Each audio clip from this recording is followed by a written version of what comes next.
Greetings, this is Reverend U.A. McCormick of True Vow Temple. In this presentation, I will be talking about the Nyorai Juryo-hon, or Duration of the Life of the Tathagata Chapter, which is recited in the morning and evening devotional practice and other services of Nichiren Buddhism.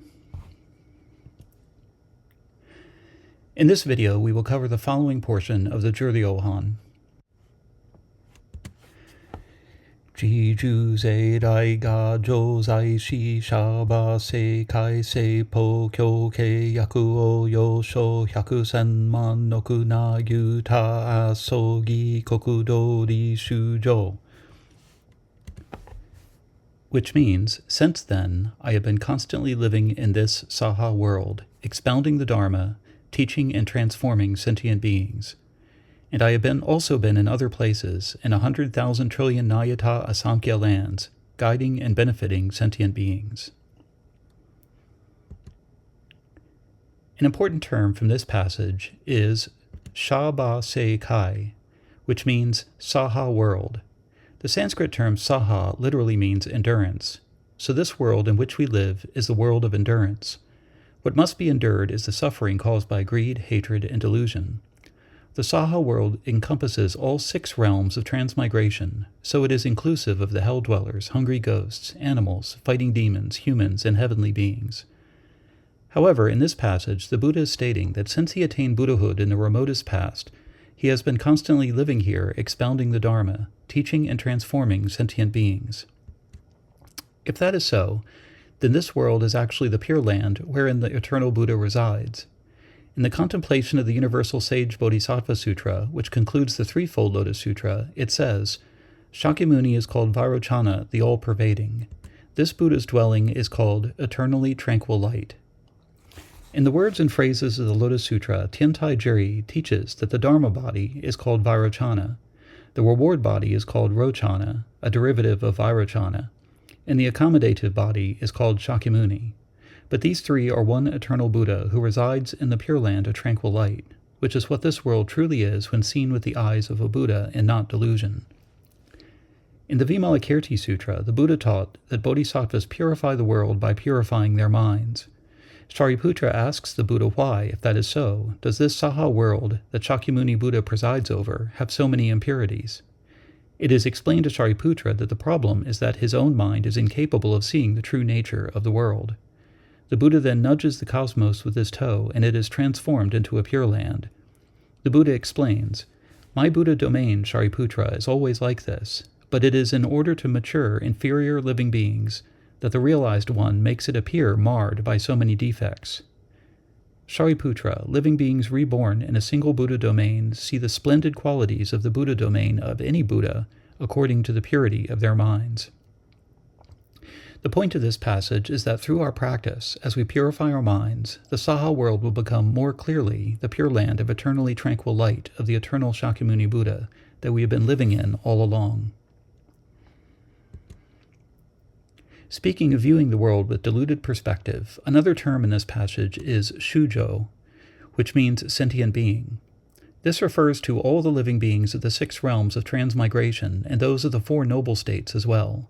This includes hell dwellers, hungry ghosts, animals, fighting demons, humans, gods, and awakened beings. In Nichiren and Tiantai Buddhism, it is taught that even insentient beings, like grass, trees, rocks, and tiles, attain Buddhahood.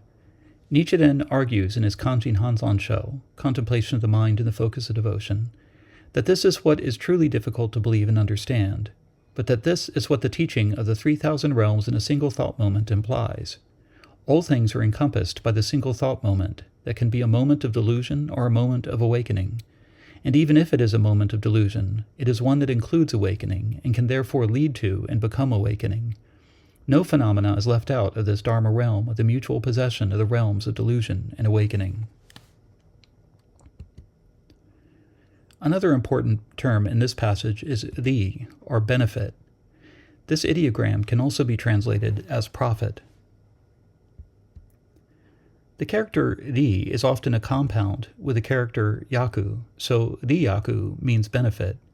It is considered synonymous with the term kudoku, which is usually translated as merit. Jiri differentiated between the 2 terms. He taught that merit pertains to benefits enjoyed by oneself, while benefit pertains to benefits enjoyed by others. Of course, our Buddhist practice is aimed at benefiting both ourselves and others. The next portion we will look at is Shozen Nanchi Oze Chugen Ga Setsu Ninto Butto Ubu Gongo Nyuo Ne Hanyo Ze Kai I Ho Ben Fun Betsu, which means, good men, during this time I told you about Burning Light Buddha and others, and I also told you how they entered nirvana. I did all these different things as a skillful means. In this passage, the eternal Shakyamuni Buddha is saying that using his skillful means, he has appeared as Buddhas in the past. The one Buddha he names is Nento, which means burning light, which is the English meaning of the Sanskrit name Dipamkara. Now this name is very significant. In the Lotus Sutra there are two references to a Buddha named Burning Light. The first is in Chapter 1, wherein the story is told of the 8 sons of Sun Moon Light Buddha, a Buddha who had taught the Lotus Sutra in a past age. These sons were taught the Lotus Sutra by Wonderful Light Bodhisattva after Sun Moon Light Buddha's final nirvana. Having inherited the wonderful Dharma by being taught the Lotus Sutra, these 8 sons eventually became Buddhas as well, and the last of them became Burning Light Buddha. The second reference is the one we are now discussing. Burning Light, or Dipamkara, is supposed to be the Buddha who gave the assurance of future Buddhahood to the Bodhisattva who would become Shakyamuni Buddha. In the Buddha Vamsa, or Chronicle of the Buddhas, the story is told of how a young Brahmin named Sumedha left the home life to seek liberation from suffering, encountered Burning Light Buddha, and aspired to Buddhahood himself. After performing an act of self-abnegation by covering up a patch of muddy road with his own body so that the Buddha and his Sangha could pass without getting muddy, Burning Light Buddha heard his vow to attain Buddhahood and gave him the assurance that in a future life Sumedha would attain Buddhahood and become Shakyamuni Buddha. The Lotus Sutra's reference to this story puts it in a radical new perspective. In terms of Burning Light actually having once been a son of another Buddha, but having been taught the Lotus Sutra by a Bodhisattva, one is to understand that the important thing is not so much receiving the transmission of the Dharma from a Buddha, even if that Buddha is one's biological father, but receiving the Lotus Sutra, even if the sutra is transmitted by someone who is not yet a Buddha themselves. In other words, one can attain Buddhahood not just by being taught personally by a Buddha and receiving an assurance of Buddhahood, but by encountering, receiving, keeping, and upholding the Lotus Sutra. The reference to the story in this passage is a bit mind-bending, because if Burning Light is actually a past appearance of Shakyamuni Buddha, who actually had already attained Buddhahood in the remotest past, then who is Sumedha, who is supposed to be the past life of the historical Shakyamuni Buddha? Apparently, the eternal Shakyamuni Buddha transcends any such division into self or other, giver or receiver of assurances of Buddhahood. The eternal Shakyamuni Buddha is not an entity to be pinned down into a single, linear identity. An important phrase in this passage is Nyuo Ne Han, which means enter nirvana. What the Buddha is saying is that, as other Buddhas in the past, he seemed to enter nirvana, but did not actually leave the world, and at present it seems that he will soon enter nirvana, but will again not actually abandon the world. Now the term nirvana in this passage should be understood to mean peri-nirvana, or final nirvana. How is that different from regular nirvana? There are actually 3 types of nirvana that are spoken of in Mahayana Buddhism. There is the nirvana with remainder, which is what the Buddha attained under the Bodhi tree. This is the nirvana that is the extinguishing of greed, hatred, and delusion. Because of that, one no longer suffers or reacts emotionally with sorrow and anguish, even to painful circumstances or tragic events. However, one still has the body and mind produced by past karma that can become tired, weak, hungry, and is vulnerable to harm. That is the remainder.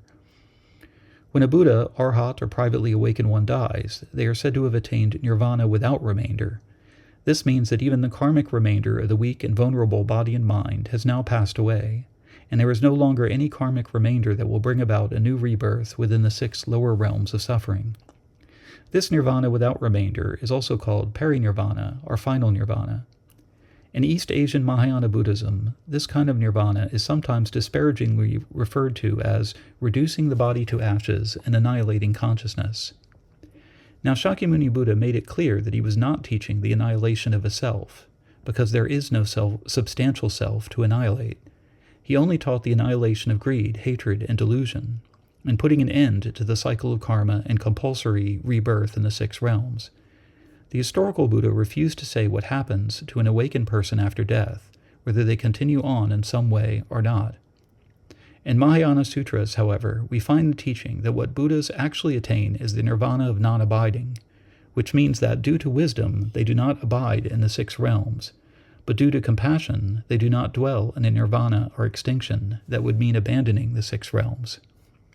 In this passage, the Buddha is saying that his speaking of, or in the past demonstrating, final nirvana was only a skillful means. The term non-abiding nirvana is not used here, but this is the term that would best describe what the Buddha has actually attained. The Chinese compound pronounced hoben in this passage means skillful means. Skillful means is a translation of the Sanskrit upaya. The Sanskrit upaya, or upaya kaushalya, can also be translated as expedients, expedient means, or skillful methods.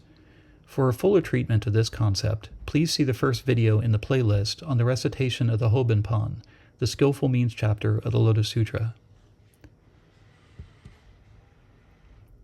Another important term is betsu. The Chinese characters pronounced betsu can be a translation of the Sanskrit words vikalpa or samkalpa that can be translated as false discrimination, imagining, or conception. This compound can also be taken to mean analysis or distinguishing things from each other. Here, the Buddha is saying that he is purposefully setting up provisional distinctions or differences as a skillful means to teach and guide sentient beings. The Buddha who is speaking here is saying that in the past he used skillful means to appear as different Buddhas, bodhisattvas, and other beings as needed. Note that differentiation can also mean false discrimination, something that entangles and harms, but it can also be a skillful means. What matters is whether the differentiation is coming from or being used wisely and skillfully. Without such skill and knowledge, provisional teachings lead to entanglement, but with knowledge and skill, an entanglement or bias can be pointed out and taken as an object lesson so that it becomes a skillful means. The next portion is Shozen nan shi Nyaku u shujo dai shi ga sho ga I butsu gen kango shinto sho kan ri don sui sho o do. Which means, good men, if sentient beings come to me, I use my Buddha eye to observe their faith and all their capacities, whether sharp or dull, to do what is appropriate for their liberation. The Buddha eye referred to in this passage is one of the 5 kinds of eyes that are spoken of in Buddhism. They are 1. The physical eye, which is the normal way of seeing. 2. The divine eye, like that of the gods, that can see beyond physical limitations. 3. The wisdom eye of voice hearers and privately awakened ones that can perceive the principle of emptiness. 4. The Dharma eye of bodhisattvas that understand and can work with all dharmas or phenomena. And 5. The Buddha eye, which can see through the past, present, and future, and which also includes the other 4 kinds of eyes. The last 3 eyes also correspond to the threefold truth. The wisdom eye is the eye that recognizes emptiness. The Dharma eye recognizes provisional existence, and the Buddha eye recognizes the truth of the middle way. The term shin, or faith, is a translation of the Sanskrit term shraddha, which can also be translated as confidence or trust. It has also been translated as belief, though shraddha does not have the connotations of blind belief. In Buddhism, faith is a clarification of the mind and conviction about the law of cause and effect and the efficacy of taking refuge in the 3 treasures of Buddha, Dharma, and Sangha. The nature of faith is to purify the mind through a profound acceptance, happiness, and desire for what is real, what is virtuous, and for the ability to attain wholesome qualities. It counteracts debilitating doubt that can undermine our practice and allows us to enjoy what is wholesome. This passage also refers to the idea that different people have different capacities, which refers to the mental and spiritual capacity of people to understand and accept the Buddha Dharma. There are those with average capacities, who have average intelligence and an average ability to overcome defilements and average aspirations. There are those with sharp capacities, who are practitioners of sharp intelligence, who have all but overcome defilements and have high aspirations. And there are those with dull capacities, who are practitioners of dull intelligence, who are all but overcome by defilements and have low aspirations. I think it's best to think of these as capacities that can change as one matures in life and advances in one's study and practice. Certainly some people may seem more talented or gifted than others, but anyone, by working on themselves, can deepen and improve their capacity. The important thing is to have faith in ourselves and in the teachings and practice, and to keep up our practice and study of the Dharma. The character do, translated as liberation in this passage, actually means to cross over. It refers to the metaphor of crossing over to the other shore of nirvana, or enlightenment, which is liberation from suffering. Since translating it as crossing over might sound strange in many contexts, I have chosen to translate it as liberation. Finally, we will conclude with Shoshoji setsu myoji fudo nenki daisho yakubu gengon to nyu ne han ui shuju ho ben setsu mi myoho no ryo shujo hokkangi shin. Which means, so in various places I gave myself different names, living for longer or shorter periods, and I also appeared and said, I shall enter nirvana. Furthermore, by means of various skillful means, I expounded the subtle and wonderful Dharma, causing sentient beings to rejoice. This and the other portions of Chapter 16 we have examined in this video are understood to be the Eternal Buddha's explanation of how he has benefited beings in the past, ever since originally attaining Buddhahood. He has done this by manifesting many different forms and using many different names in order to give voice to the Dharma in ways that would be most appropriate and helpful for those in this world in need of liberation from suffering. I now bring this fourth of an 8-part presentation on the duration of the life of the Tathagata chapter of the Lotus Sutra to a close. I look forward to your questions and comments. May the merits of this talk on the Dharma extend universally to all, so that we and all other living beings together accomplish the Buddha way.